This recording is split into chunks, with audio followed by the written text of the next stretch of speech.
What is up, everyone? This is Press X to Start, Season 6, Episode 4. Happy Black History Month. We did it.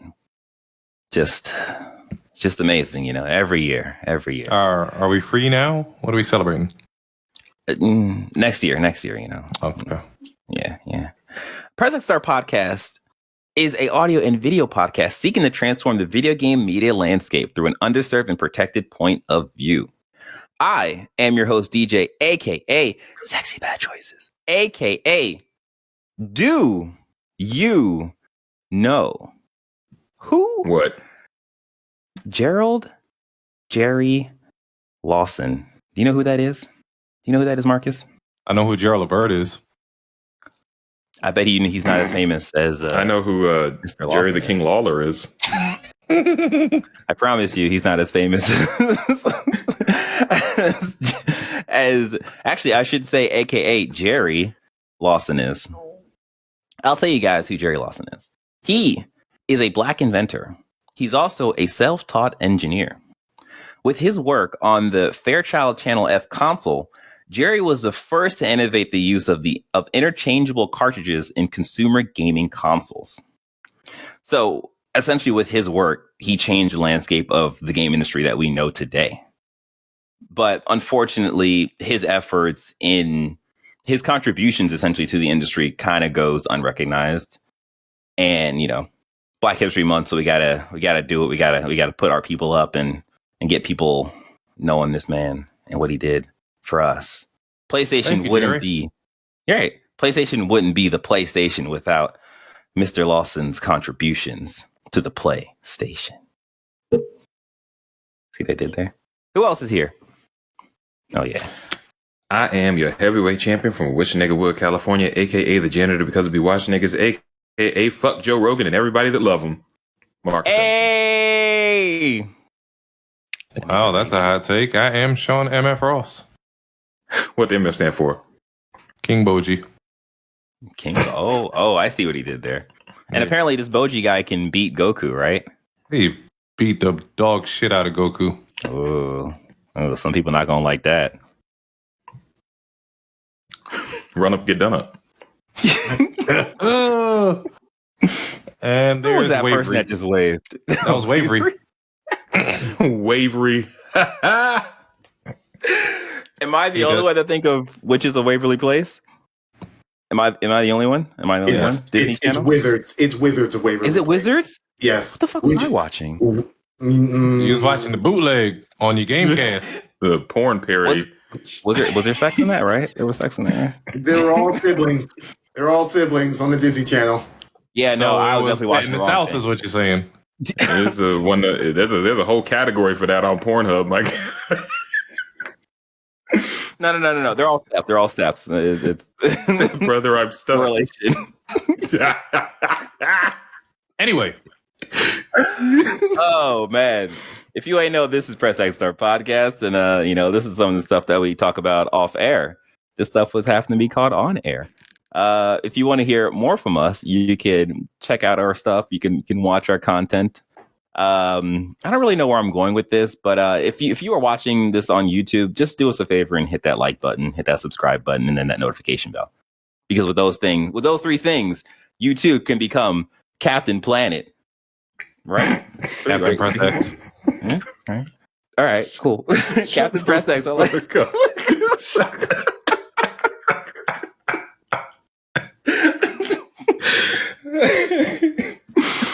I'll try my best to keep it together. All right. And now it is time for the heavy hitter. All right. As you know, if you were under a rock, apparently Sony has bought Bungie. The deal is struck for $6.3 billion. We're taking this from Matt Kim. Turn that around, my guy. What did I say? $3.6 billion. Oh, did I say 6? You said, yes, you did. Yikes. Transposing, I hate it. All right, yes, as Sean corrected me, it is $3.6 billion. So Sony Entertainment of America, no. Sony Interactive Entertainment has announced it will acquire Destiny developer Bungie for $3.6 billion. Bro? No, all the time, no. Sometimes, yes. So GameIndustries.biz reports that following the deal, Bungie will be run as an independent subsidiary of SIE and will remain a multi-platform studio with the option to self-publish and reach players where they choose to play. That's an interesting quote. It's one of those things where a lot of people, when they first heard this, they were like, oh, well, obviously Destiny is going to be exclusive to PlayStation. And then this quote was put out and people were like, oh, that's a weird move by Sony. Sony's never willing to play ball like this. But it seems that Sony was after more than just Destiny. So these are a couple comments from Jim Ryan. We've had a strong partnership with Bungie since the inception of the Destiny franchise, and I couldn't be more thrilled to officially welcome the studio to the PlayStation family. I want to be very clear to the community that Bungie will remain an independent and multi-platform studio and publisher. Bungie will sit alongside the PlayStation Studios organization, where the two groups will collaborate. So essentially, this next line is what PlayStation's purpose was grabbing Bungie. PlayStation Studios will also gain access to Bungie's Proprietary. There we go. I always mess that word up. The proprietary tools, which can be used for PlayStation Studios teams, according to the blog. So this goes along. I believe this news broke, and then sometime later, the news broke about PlayStation making 10 games of service games between By 2026, I think they said. Yeah. So it makes sense. It's like, okay, well, they bought Bungie for the people there and not necessarily for the properties that they own. And to reinforce that, this next article comes from Kotaku's Ethan Gotch, where Sony is spending $1.2 billion to keep Destiny 2 devs from leaving. So That's approximately, cool. Yeah, that is approximately 1/3 of the $3.6 billion acquisition consideration consists primarily of deferred payments to employee shareholders, conditional upon their continued employment and other retention incentives. So go ahead, Avery. When we talked about the Microsoft acquisitions, I made a comment about how it made me sick to my stomach in regards to the corporate consolidation. I still feel this way in regards to the Sony acquisition of Bungie. In the great landscape of this is just going to be an escalating war of who has more money to spend on consolidating the industry for their subscription service, which is the future. The fucking future. That being said, this part about them, because another argument afterwards was a couple of articles from people like, did Sony overpay for Bungie? And in the context of they're spending an extra $1 billion to keep developers, no. This is fantastic. No. This is fantastic. This is not only the studio getting the what they're worth, and getting future funding to be safer as essentially an organization. It's developers who made them this valuable and who are still there getting rewarded for their time and effort. That being said, right, we won't know how the breakdown of this money is going because they're like, that's like $1 million per person. I don't think we're going to get $1 million per person, but the macro of it all is really cool. Yeah, definitely. I just did a quick little search. There are this is from Wikipedia. There are 900 plus employees at Bungie. That's wild. Yeah, they're a big number. Yeah, it's great to see that Sony is valuing their knowledge and their time, and is putting money towards them. So that's awesome. Before we jump into the PlayStation's next move, real quick, hey you person there sitting in your chair, maybe, or on your treadmill doing stuff as you listen to us, hit that like button. If you hadn't, did it from earlier, like seriously, what is wrong with you? I don't. We asked you to do the thing, just do the thing. It's real easy, you know. You'll be our best friends. Maybe. Yeah, not. that's about 1.3 million deferred. However, they spread that out. Oh, that's amazing. So yeah, as I said before, you know, just hit that like button, hit that subscribe button, and hit that notification bell. Just do all these things, and you'll be the Captain Planet of Press X to Start's realm. I don't know. Marcus, you make something up next time. How about that, huh? All right. No. With that being said, said no. With that being said, before we jump into PlayStation Next Move, there was something that Jeff Grubb kind of said, you know, kind of offhand, and that kind of got me thinking. Essentially, Sony buying Bungie could be considered antitrust, whereas Microsoft buying Activision Blizzard could also be Microsoft buying Activision Blizzard in a way could not be considered antitrust. So the point that he was making is that I think even in one of the articles and one of the news stories, I think Microsoft made a statement saying that, yeah, even with us buying Activision Blizzard, we're still in third place in terms of the game industry market share. No, market share. So with Sony, I believe Sony is number one. Yes. Tencent number two, I think. No, Tencent is number one. Sony's number two. Okay. Yeah. So yeah, Tencent is huge. Tencent is a problem. It's a problem. Yeah.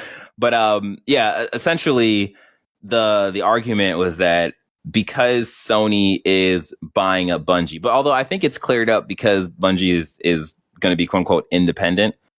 I don't. You know, go ahead. No, the argument that Microsoft is going to be third in market share with the sale is one of those arguments of woe is me kind of thing. When, like, I think the difference between Sony and Microsoft market share is that, for the most part, Sony got that market share by just good, being business as usual. Yeah, Microsoft bought the number 4 on the market share. That's true.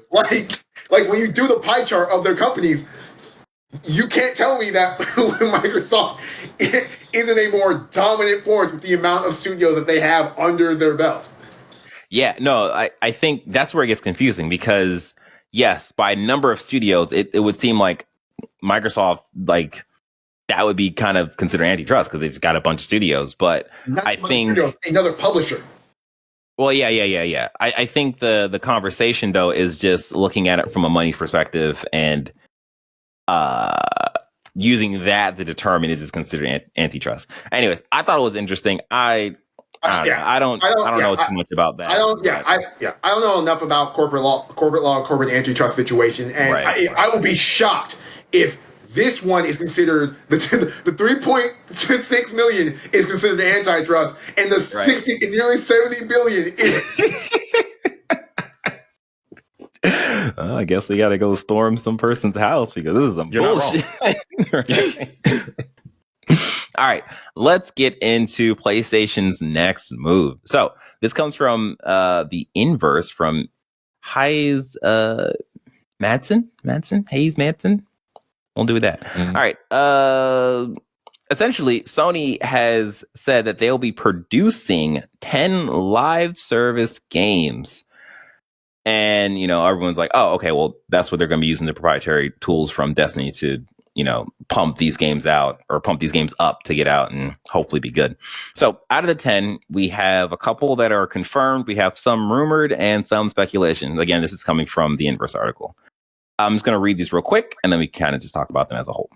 So the first game that's confirmed is Bungie's new IP. They mentioned that in the whole story about them being acquired or being purchased. The second game confirmed is The Last of Us Factions.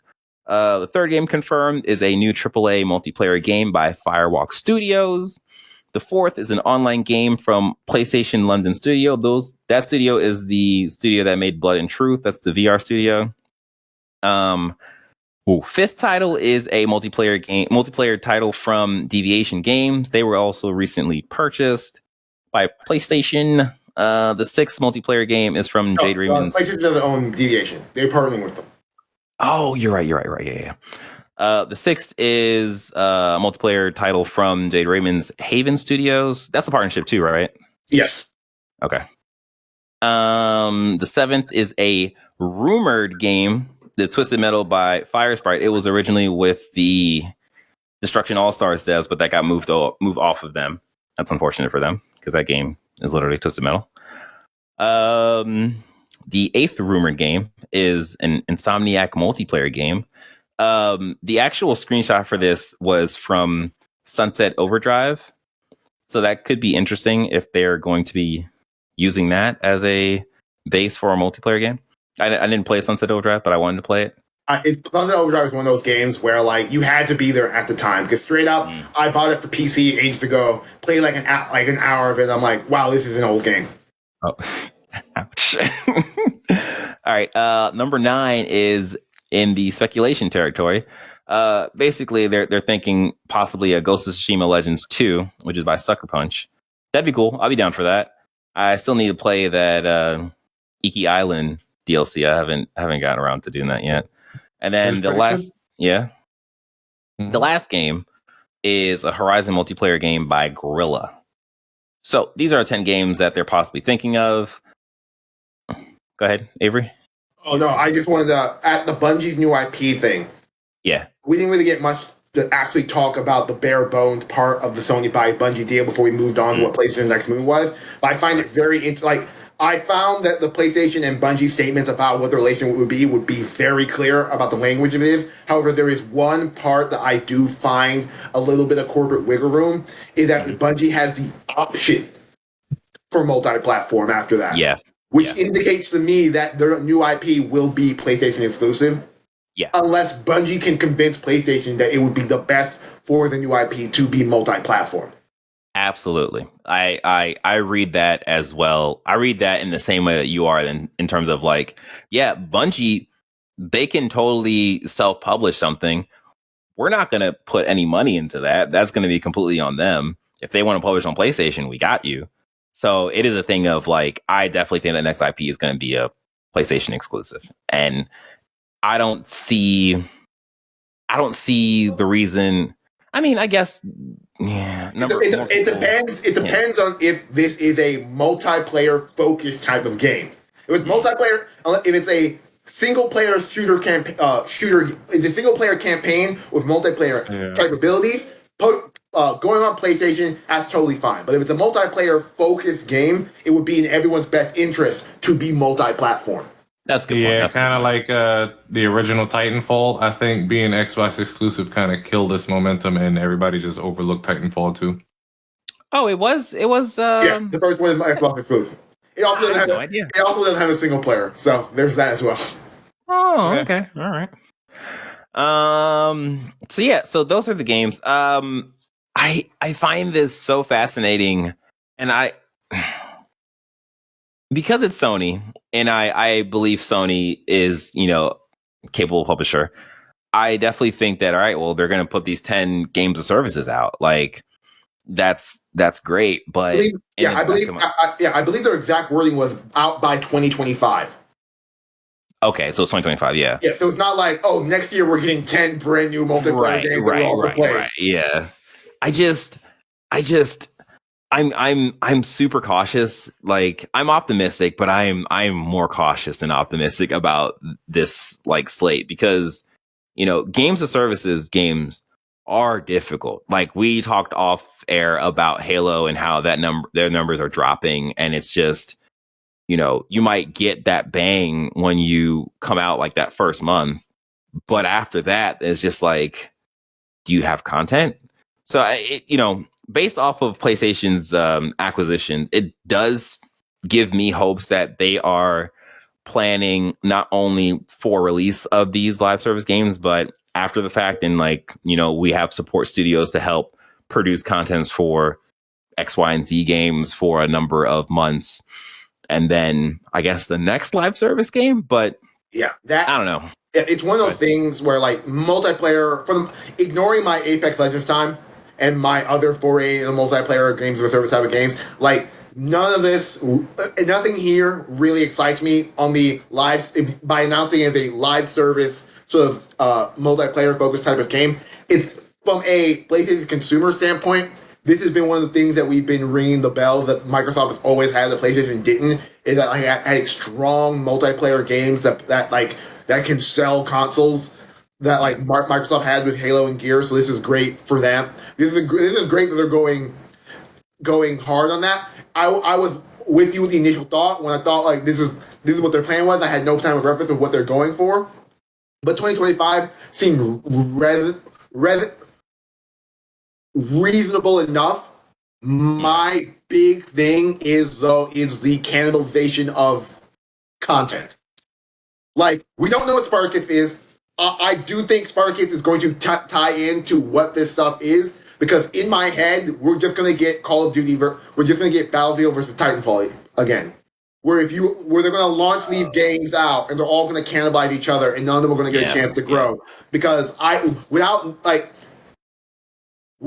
knowing a lot about what these studios are, I'm just going to assume that because they're multiplayer games, they're going to be shooters. They're going to be multiplayer shooters. And, like, you can only do so much before you're cannibalizing your own fucking thing. And, right. I mean, like, Marcus, out of this list, does any of this appeal to you?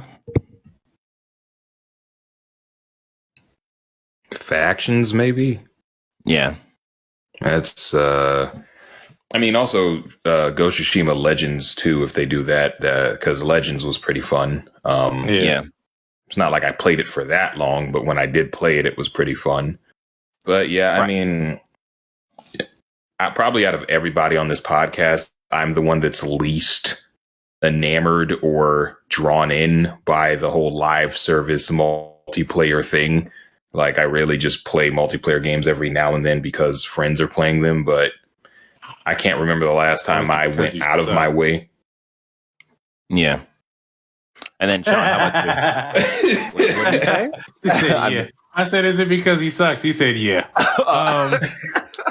Well, outside of, Overwatch, because I'm good at that. But like in just most cases, it's just I can't remember the last time I went out of my way to seek out a multiplayer game just because I wanted to play it. So most of this stuff, it's, I get why it's there, and also I get why the industry is making more and more efforts to put out things that are multiplayer focused, but it's not what I'm looking for. Okay. I see. And Sean, what you think about this list? It does not excite me. I got my fill. Granted, I know it's not the same thing, but I got my fill of live service type shit with Final Fantasy. Okay, yeah, I get that. One caveat: if the Horizon and multiplayer game is a Monster Hunter game, then that would instantly. That's the only thing that I'm like instantly like I'm 100% down because I play that game like Monster Hunter anyway. Yo, Avery, thank you for saying that, because out of this entire list, in my mind, I'm like, I'm not going to touch Last of Us Factions, the Bungie new IP. Why not? I didn't like Factions I didn't like the first Factions because he sucks. I just I don't. I have my own feelings about Last of Us gameplay. Except your fate, you suck. But I'm pretty just like whatever about the Firewalk Studio stuff, the London studio, Deviation Games, Jade Raymond's studio, the other the Fire Sprite, the Fire Sprite Twist and Metal thing. I don't know why they're bringing back Twist and Metal, but that's the personal. I mean, it could be fire. We'll see. Yeah, I guess. And then the Insomniac thing, I'm just like, okay, that could be interesting. Ghost of Tsushima Legends 2, I already know what that is. The Horizon multiplayer thing, that was the one that I'm just like, what could that possibly be? And I just didn't think of Monster Hunter. Like, Microsoft made it clear that they're going to make a Monster Hunter game. This would be a great which is a bit of news competitor. We didn't really talk about, but it's I'm angry about because they were making that game. It was Scalebound, and you canceled it. So like, don't come at me with this energy. Yeah. They're like, it's called bound scale. But yeah, like Hunting Monsters. But yeah, like Gorilla making Horizon into a Monster Hunter game would be a fantastic multiplayer game. And on top of that, PlayStation can support multiplayer games. So I would love to see this because let me say, let me take that back. I don't necessarily mean that PlayStation can support multiplayer games. I'm thinking PlayStation can give money to Guerrilla to make a competent multiplayer game. I had my issues with how Monster Hunter World's multiplayer works, and I didn't really like its setup, but I understand that's just how it's kind of always been for that game. So that is that. Anyways, let's jump into the next bit of news. So this comes from IGN's Joe Screbbles. Sony wants to help Bungie turn its franchise into movies.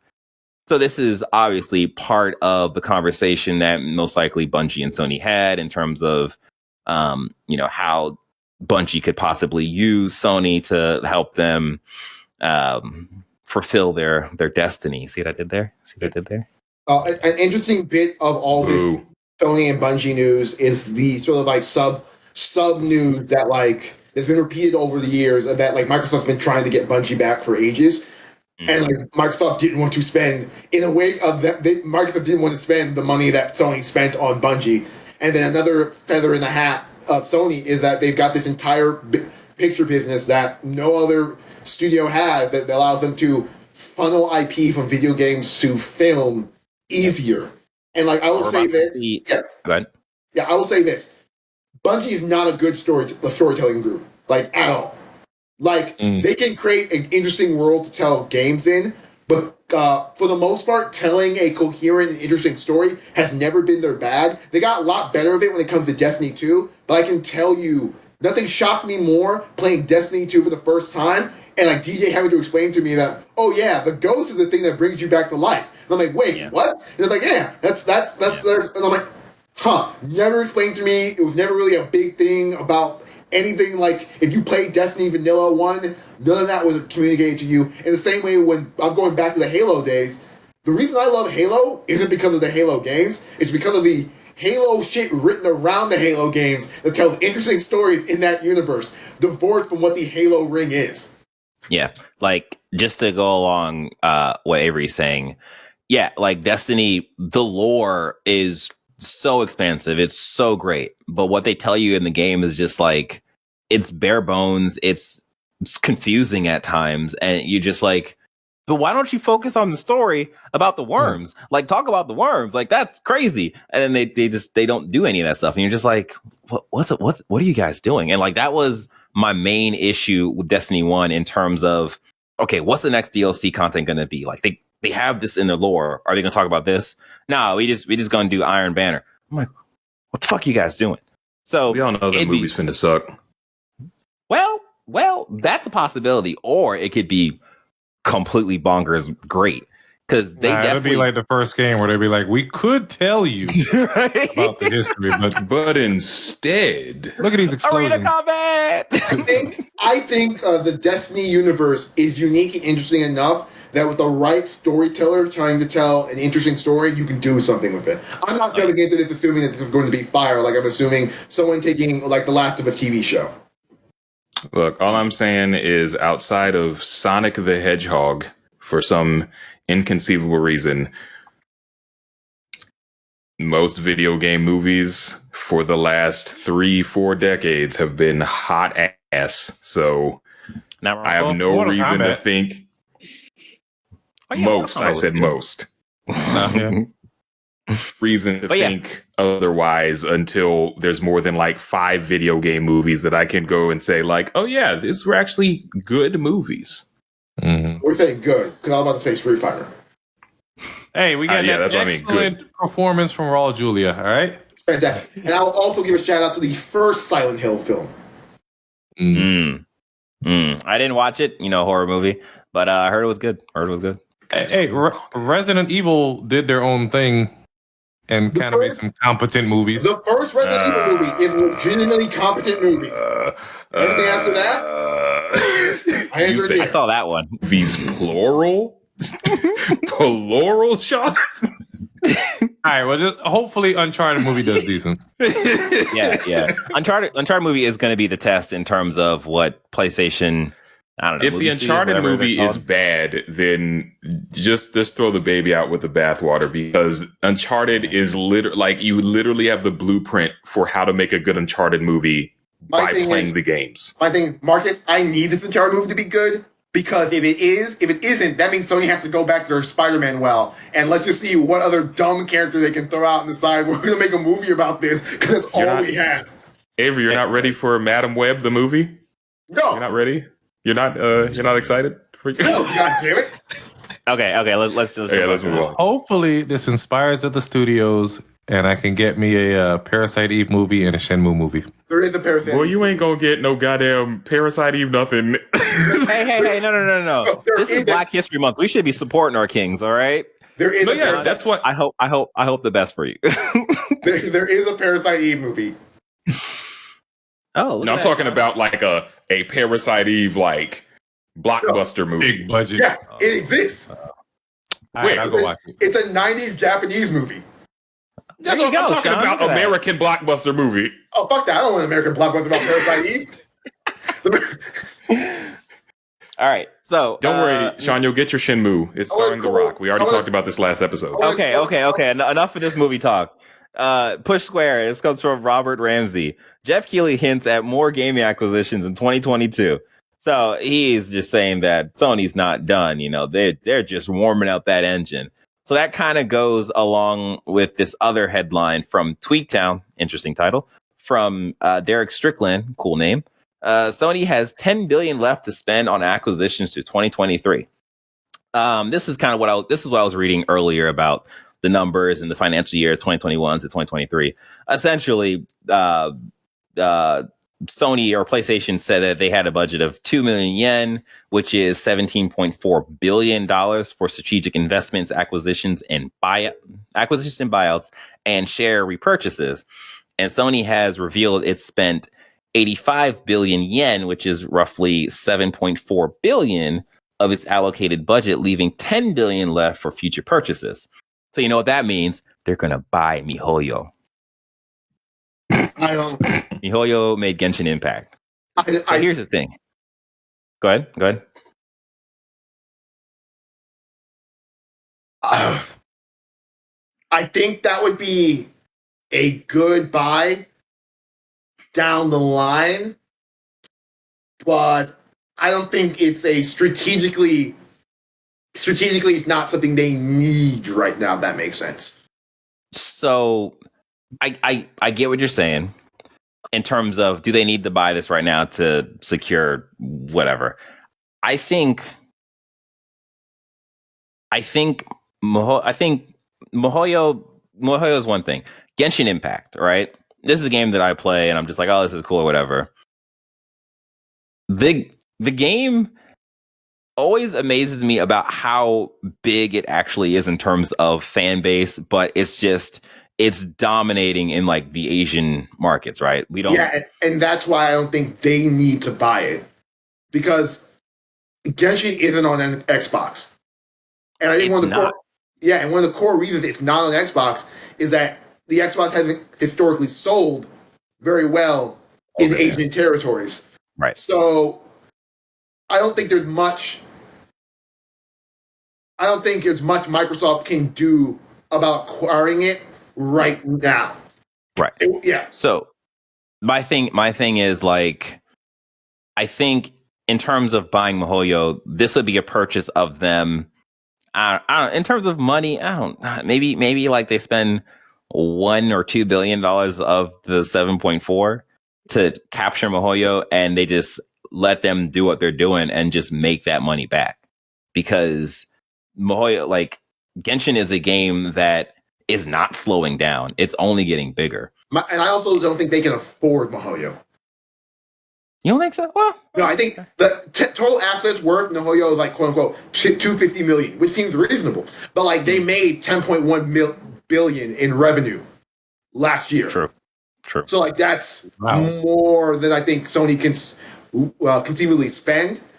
And I think that for me, in regards to what Sony's next moves are, there are two paths. There can be the let's find small developers, small studios that we work with and do what we've been doing consistently, which can work. But if Microsoft is going to continue just throwing billions of dollars down to just acquire more and more of the video game landscape, you can't play small. But you can't play small. You've got to take that 10 billion and you've got to make a statement. Either for me, it's like you take that money and you buy a Capcom or Square Enix. Mm. But I mean, like Square Enix, you can say the same conversation in Mihoyo. Like Square Enix works almost exclusively with PlayStation. Yeah, but Square Enix still has games on other platforms. You're essentially with Square Enix, you're essentially saying, "Hey, you people who like those games, you can't play them on Xbox anymore." And like that's a loss. No for Final game Fantasy VII Remake 2 for you. And like Or Strangers of Paradise, right? Yeah, in the world of Game Pass, like guess what? Microsoft has to tell its audience all these Final Fantasy games that we made a big deal of getting on Game Pass. They're all just gone now. Oh, is there a lot of Final Fantasy games on Game Pass? I think they made a deal earlier in the year of like Kingdom Hearts stuff and Final Fantasy games on Game Pass ages ago. Yeah. I don't know. I mean, I think Square Enix would be a good buy, but like you are just kind of buying Final Fantasy, right? No, we had this conversation ages ago. You aren't just buying Final Fantasy. You're buying Eidos, so you're also buying Tomb Raider and all of that. And you're buying you're buying the list of Eidos IPs, and you're also buying Dragon Quest, which let's just say is like as much as we love Final Fantasy, that is a bigger franchise than Final Fantasy. Yeah, I don't know. I guess we'll see what happens in the future. I think it's for me. It's one of those things where it's like, yeah, I see that, but you can also make the same argument as that like Dragon Quest. I mean, it's on Xbox, right? Yeah, all multi-platform games. And the thing is, with Square, like the big thing people have been talking about with the Bethesda deal is that Microsoft wiped out Western RPGs from PlayStation consoles. Like the big Western RPGs that we all talk about, you're not getting them on PlayStation anymore. They're all at Microsoft. You make this move, and you pretty much wiped out a majority of the Eastern JRPGs from the Xbox catalog. Wait, so BioWare games aren't coming to PlayStation anymore? No, BioWare is they're EA. But like when people think of Western RPGs, they think of Bethesda games like Fallout and Elder Scrolls. Yeah. What about like CD Projekt? CD Projekt. They're Swedish, aren't they? Mark, what you're saying? They're backed by the government. They ain't going nowhere. What you're saying? I guess I'm mixing up like because Eastern or we think Eastern, we think JRPGs, and Western. I was speaking in a bit of hyperbole with that, but gotcha. The sentiment is that like the next big Western RPG is Starfield. We can't play that on PlayStation. Right. Gotcha. Yeah. So that's that. We're gonna see what Sony does with this 10 billion. I mean, they might just go to a strip club and just blow the whole thing and just be like, "Yeah, we got that money." But we won't know until the future. This has been a hefty episode. We hope that you enjoyed this episode as much as we enjoyed making it. And again, if you did enjoy this episode, we would appreciate you to hit that like button, that subscribe button, hit that notification bell. I'm gonna figure out a way of like putting the people who've been subscribing, putting them into the podcast in some way, because we're at 80 people or so on our YouTube channel, which is great. We started at 0, as many people do, so to go from 0 to 80, I'd say real quick, but it wasn't real quick. But it's good. It's good. We appreciate it. So keep helping us, help you, help us, help you. In case you missed any of the episode, you can find all these and more on our website at pressx2start.com. With that being said, you take care, you be safe, you wash your digits. Ubisoft. And Ubisoft. Yeah, you don't have to be hard on Black History Month, Just it's okay. It must be it's hard okay. at all times in February. Hard like the liberation. we gotta break the stereotypes, Marcus.